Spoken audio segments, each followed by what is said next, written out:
안녕하세요. 미국 주식하는 임근입니다. 오늘 미국장 한번 보겠습니다. 구독과 좋아요 부탁해요. 오늘 시장은 예상보다 낮았던 소비자 물가 상승률 저감 속도에 3대 지수는 하락세로 반전했고 예상치와 비교해 크게 높은 수치는 아니었지만 이틀간 반등했던 지수에 하루 정도 실명분은 충분했다고 할 수 있죠. 이에 3대 지수는 장 초반 소비자 물가지수 CPI 보고서에 의해 주도됐고 CPI는 주요 인플레이션 지표 중 하나로 미국 기준금리 향방을 예측할 가늠자 역할을 하고 있어 9월 CPI는 1년 전보다 2.4%, 한 달 전보다 0.2% 상승해 시장 예상치 2.3%, 그리고 전월비 0.1% 상승을 상회하는 모습을 보여줬죠. 이와 함께 변동성이 심한 식품과 에너지를 제외한 근업 CPI는 전년 대비 3.3%, 전업이 0.3% 올라 이건 역시 시장의 예상치 3.2%, 그리고 0.2% 상승을 상회하는 모습을 보여줬는데 이어 주거비용과 식품 물가가 물가 인상을 견인하면서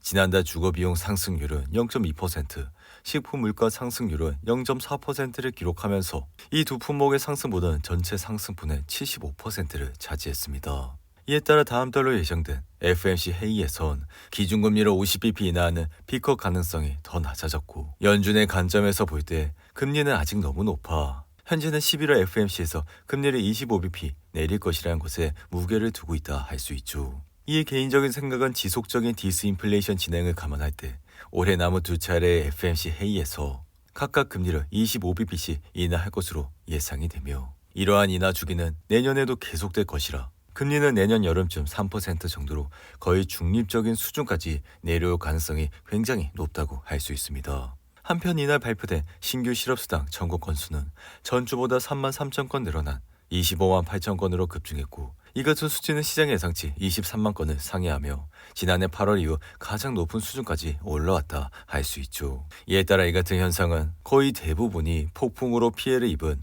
플로리다에서 비롯됐다 할 수 있으며 여기에 항공사 보잉의 파업으로 3만 3천 명의 근로자가 어려움을 겪은 여파도 영향을 미쳤다 할 수 있는데 이에 최근 증시는 지정학적 위험 증가와 불확실성에 직면하면서 큰 변동성을 맞곤 있지만 적어도 내년까지 경제 성장세는 회복될 것이라 이에 내년까지 성장세가 개선돼 금리와 인플레이션이 연말까지 다소 상승하면서 연준의 금리 인하 속도에 대한 불확실성이나 지정학적 긴장감으로 인해 주식의 변동성이 높아진다면 우리는 그 기회에 진입점을 낮게 잡아 좋은 주식들을 더 좋은 가격에 매수를 할 수 있는 기회가 될 것이라 생각이 듭니다. 이어 인공지능 대장 엔비디아는 이날도 1.6% 상승해 134달러로 마감했고 지난 2일부터 시작한 연속 상승은 5거래일로 끝냈지만 이날 다시 상승을 하면서 지난 한 달 전 종가 108달러 대비 현재 주가는 24% 가까이 상승을 하는 모습을 나타내고 있죠. 이로 인해 엔비디아는 메타와 마이크로소프트, 알파벳과 같은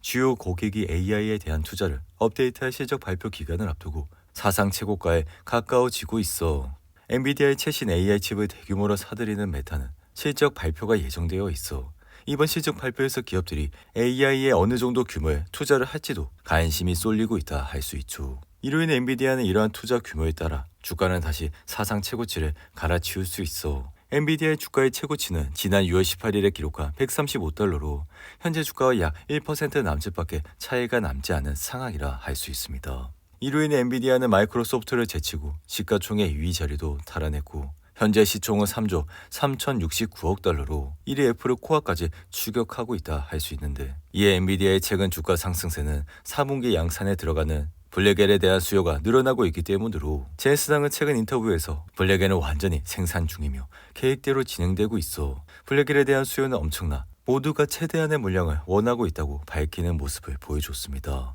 이에 줄곧 말씀을 드렸듯이 엔비디아는 올해 150% 가까이 상승은 했지만 여전히 데이터 센터, 어플리케이션 AI 학습과 출원을 위한 칩 시장에서 약 95%의 시장 점유율을 가지고 있기에 계속해서 선두를 유지할 것이라 주가 역시 앞으로 상승을 할 수 있을 것이라 말씀을 드린 바가 있죠. 한편 엔비디아의 대항마로 평가받는 AMD는 이날 새로운 AI 칩을 공개하며 엔비디아와의 경쟁에 박차를 가했고 AMD는 이날 차세대 AI 고성능 컴퓨팅 솔루션을 소개하는 어드밴싱 AI 2024 행사를 열어 새로운 AI 칩 MI325X를 공개하는 모습을 보여줬죠. 이에 MI325X는 지난해 말 출시한 AMD의 최신 AI 칩인 MI300X의 후속 칩으로 기존 칩과 같은 아키텍처를 사용해 AI 계산 속도를 높일 수 있는 새로운 유형의 메모리가 내장됐다 할 수 있는데, 이로 인해 리사수 CEO는 MI325X는 새로운 유형의 메모리 칩을 사용해 AI 소프트웨어를 실행하는데 엔비디아의 칩보다 더 나은 성능을 제공할 것이라 밝히는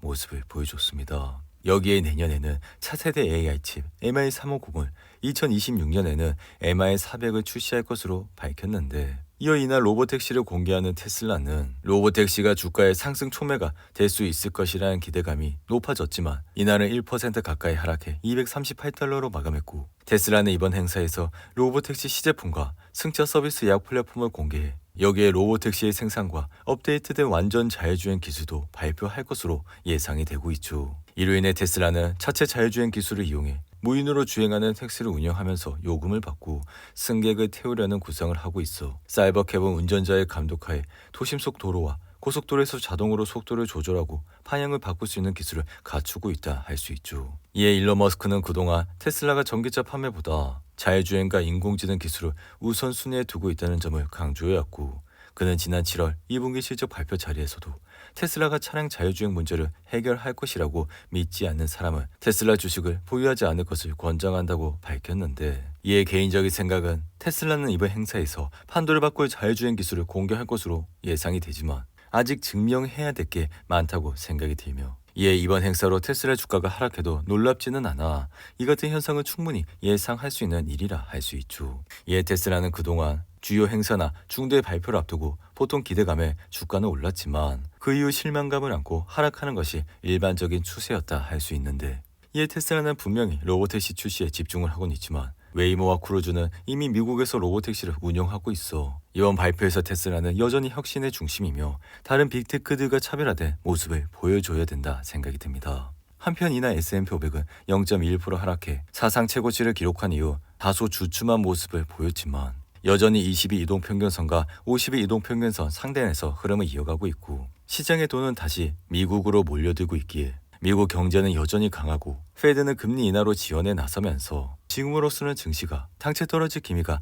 전혀 보이지 않는다 할 수 있습니다. 이에 나스닥 역시 이날 소폭 하락은 했지만 여전히 상승의 패턴을 보여주고 있어 비록 시장의 지정학적 긴장 고조와 금리 인하에 대한 걱정이 커지며 4주도 남지 않는 대선이 불확실성을 나타내고는 있지만 다가오는 3분기 어닝 시즌은 2분기처럼 긍정적이라 올해와 같은 선거 연도의 4분기는 상승 확률이 80% 이상에 달해 만약 어떠한 폭락이라도 발생을 한다면 이러한 폭락은 잠재적인 4분기 랠리를 준비할 기회라고 생각이 듭니다. 이에 시가총액 1위 기업 애플은 이날 소폭 하락하면서 $229로 마감했고, 애플 역시 최근 아이폰 16 수요 이슈로 인해 주가는 잠시 흔들리는 모습을 나타내고 있지만 여전히 50일과 20일 이동평균선 상단에서 흐름을 이어가고 있고, 여기에 줄곧 말씀을 드렸지만 애플은 지난 1년간 에너지를 모아왔기에 이러한 에너지의 분출이 지난 6월에 발생하면서 앞으로도 애플의 주가는 좋은 흐름세를 이어갈 것이라 말씀을 드린 바가 있죠. 한편 가상화폐 대장 비트코인은 59,000달러대까지 내려와 여전히 흔들리는 모습을 보여주고 있고, 비트코인 가격이 6만 달러 선을 하회한 것은 지난달 19일 이후 약 20일 만이라 할 수 있는데, 이로 인해 어제만 해도 62,000달러 인근에서 가격대를 형성을 하고 있던 비트코인은 이날 9월 미국 소비자 물가지수 CPI 영향으로 하락세로 전환해 낙폭을 키우는 모습을 보여주고 있습니다. 이어 에너지 드링크 제조업체인 셀시우스 홀딩스는 컨퍼런스 이후 여러 기관에서 긍정적인 논평이 나와 이날 주가는 14% 이상 급등했고, 스티펠은 비교 대상과 혁신, 가격 책정에 따라 에너지 드링크 트렌드가 가속화될 것이라 밝혀 파이퍼 샌들러 역시 최신 10대 설문조사에서 셀시우스가 가장 선호되는 것으로 나타났다고 밝히는 모습을 보여줬죠. 반면 태양광 주식인 퍼스트 솔라는 제프리스가 목표 가격을 낮추고 3분기 보고서가 실망스러울 것이라 예상한다고 말한 뒤 이날 주가는 9% 이상 하락했고, 이어 TD뱅크는 자금 세탁 혐의에 대한 합의의 일환으로 30억 달러의 벌금을 내고 미국 사업에 제한을 받을 것으로 예상된다고 보도가 나온 이후 이날 주가는 5% 이상 하락을 하는 모습을 나타냈죠. 이어 아메리칸 인터내셔널 그룹은 JP모건이 중립에서 오버베이스로 업그레이드를 한 이후